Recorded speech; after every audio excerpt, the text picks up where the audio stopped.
Good morning, Divas, and thank you for joining me again for day 3 of Mindset Transformation 101. And today, as you know, we're going to be looking at mastering your thoughts. So, as always, first question is, how do we master our thoughts? So, are you tired of getting in your own way? Perhaps you agree that if you want to get to the gym at 6 a.m., you can't stay glued to the TV till 1 a.m. The same is true if you have a project due at the end of the week. It's probably a good idea to skip happy hour. Yet still, many people find themselves making decisions that don't support their goals or intentions. Achieving success in areas where we tend to self-sabotage is more complex than simply finding a new program to follow. Let's start by understanding why we do what we do. First, you need to recognize that behaviors are driven by your thoughts and emotions. Okay? Thoughts and emotions. That's the one thing that your behavior is driven by. So let's say you want to lose weight, but you keep eating sweets in the break room at lunchtime. The choice to eat the tasty snack is based on your thoughts and emotions. Your hand does not reach into the bowl and, grab the sweets out on its own. It doesn't have its own brain, which makes it move without your permission. It is you that's decided, I want this and I'm going to get it.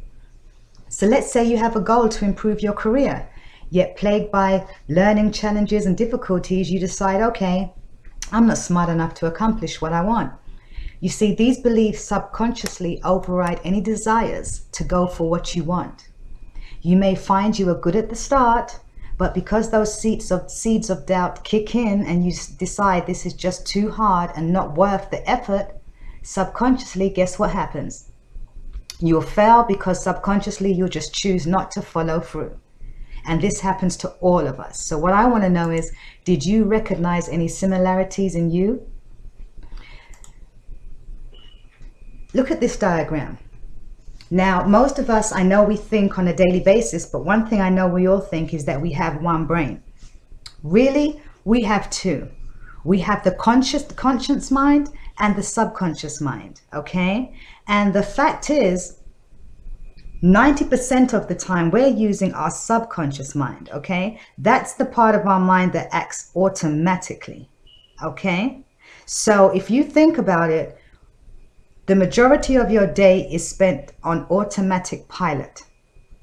So whatever you've trained your brain to do, whatever habits you formed, whatever values you possess, whatever your reactions are to protecting yourself, your imagination, your intuition, all of that usually comes naturally. You don't think about it, it just happens.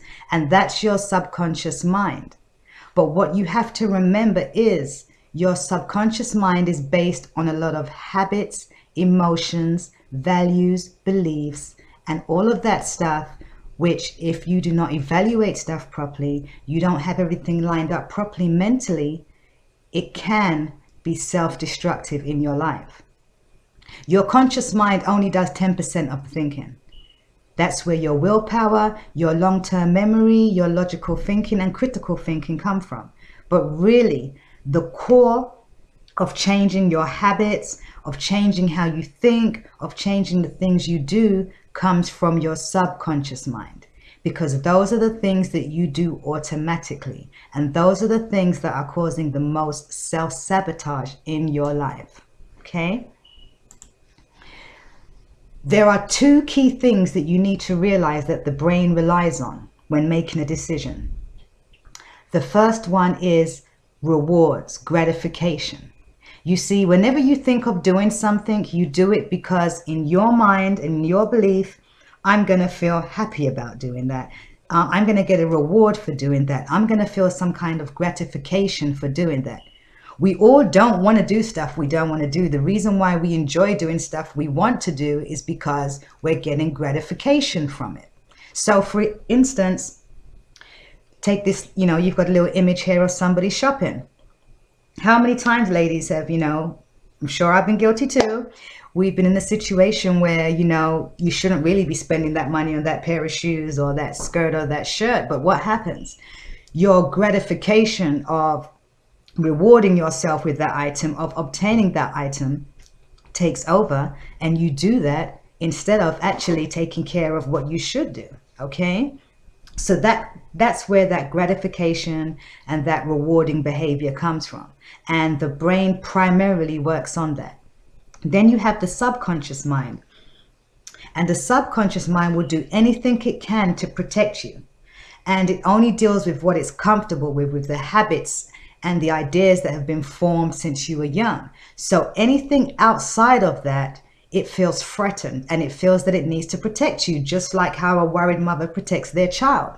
So you may go to do something which is what we call outside of the box or outside of your comfort zone.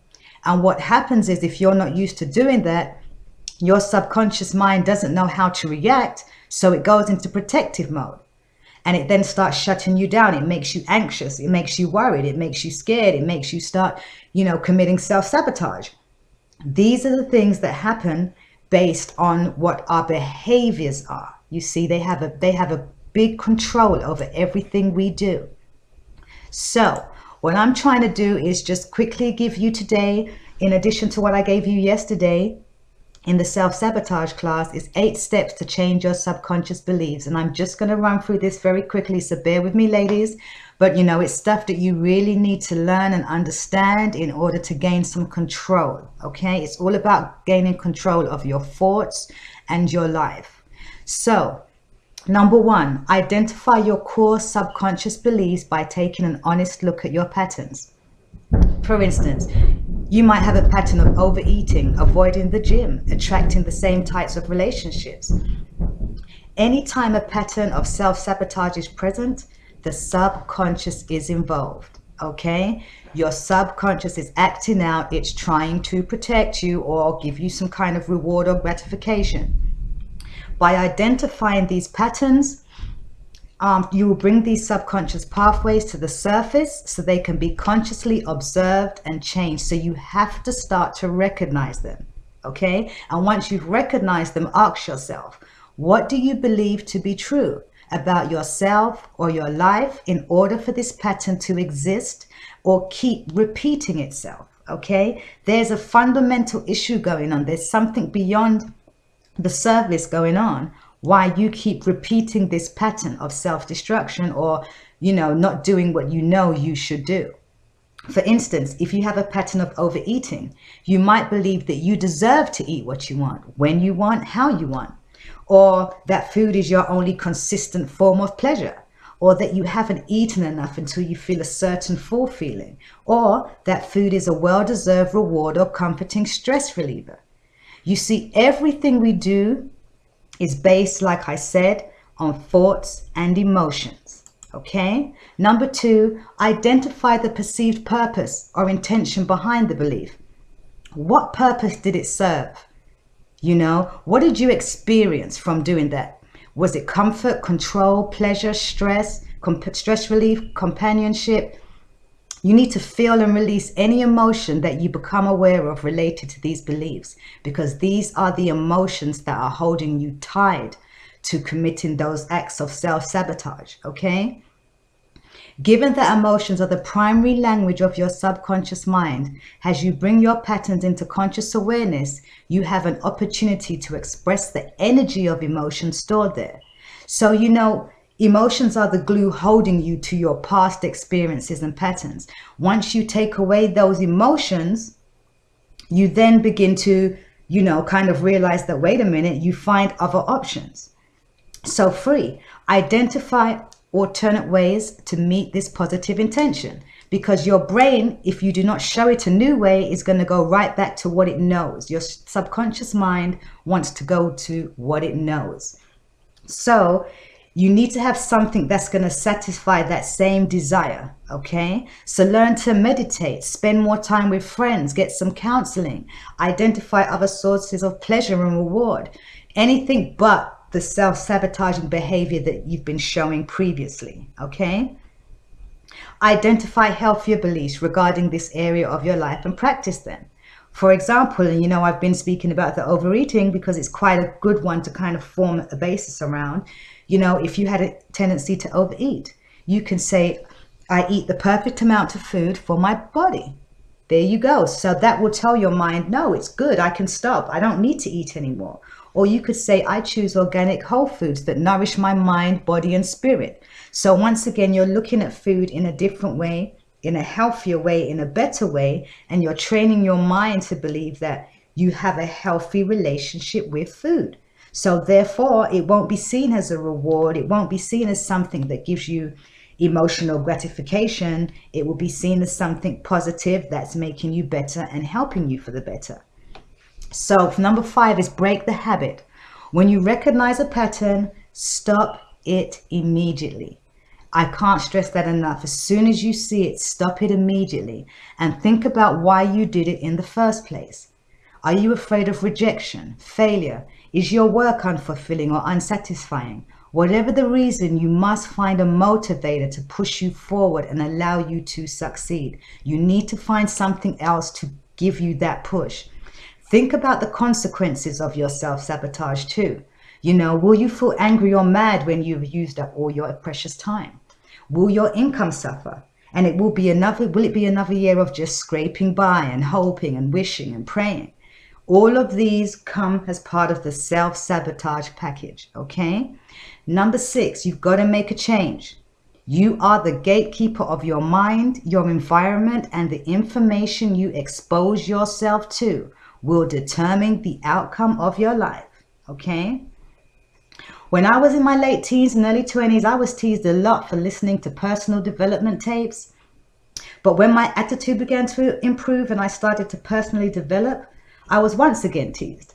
But if I had stopped doing that and stopped striving and stopped trying to be bigger and learn more and be better and push myself to other limits, I would have sunk back to, the levels that those people were at who were teasing me. And right now, those same people, and this isn't being disrespectful, but it is the honest truth, those same people who told me, don't do this, don't do that, they're right where I left them at, and broke and happy doesn't work for me. If it works for you, that's fine. But I believe that we can live the life we want. We can live the freedom we want, spiritually, mentally, financially. It's all within us. It really is. So number 7, surround yourself with the right people. If you want to change and avoid self-sabotage, surround yourself with people who admire and have the lifestyle you want to achieve. You've got to get into social circles, ladies, with people doing the same things you want to do and making decisions and take action. And don't get me wrong, it's not about social climbing, like mortgaging your house to pay for admission to the country club. And it's not about being phony or putting on these airs and graces. No, it's just about striving to be your best and to place yourself only in these environments where success and excellence are valued. Okay? It's a huge part of getting past self-sabotage, because it's a known fact that you will emulate and become the people you associate with, okay? It's so important that you surround yourself with those things. And the stores, think about stores you'd want to go to if you were rich and famous. Go into those stores. I don't care if you've got $1 in your pocket. Walk in there, dress like you would if you did have the money. Walk in there, hold your head high, walk around. If you keep doing that, you keep putting yourself in those situations, you will automatically begin to adjust and feel comfortable, and suddenly you'll find it's the norm. Okay? 8, and that's the final one. When you lose your way, get back on track. And this is possibly the most important step to breaking through your self-sabotage and making a positive change in your life, is to recognize the moments when you are losing sight of your goals. It happens to all of us. But when this happens, you need to change that pattern immediately. Don't hesitate, don't wait. You recognize it, you see it, get back on track, okay? Don't even, I just can't even think of the word to say. Just don't even hesitate. Please get back on track. Okay, so the takeaway from this is there is something unique and special about each of us. It might be your charisma, honey. It might be your charm, boo. It could be your sex appeal. You could be your sex appeal. You can work that, girl. Your athletic ability, your intelligence, your quirkiness, your humor, or your ability to bring out these qualities in other people, okay? It doesn't matter what it is. The problem is when you start down the path of self-sabotaging behavior, none of these qualities can shine through, and you push yourself further away from being the person you want to be. Okay? So do whatever it takes to cultivate your talents and leave the self-sabotage behind, because your life is waiting. It's waiting for you. It's waiting for you and only you, nobody else. Remember, you manifest the things you want in life by believing in their existence. And I swear this is something I live by. I can testify to it. I mean, I call it spiritual faith. Some people may call it law of attraction. I don't care what you want to call it. But you can manifest the things you want in life by believing in their existence and by acting accordingly with your mind, body, and soul. Okay? So we're once again going to wrap it up. Ladies, please check your emails tomorrow for the link, and it will be to day 4. See it, believe it, achieve it, and we'll be unlocking the power behind the vision. Once again, you want to know more about me, want to get my coaching services, www.mindsetovereverything.com. Go ahead, check me out. And once again, good night, ladies, and God bless. Thank you.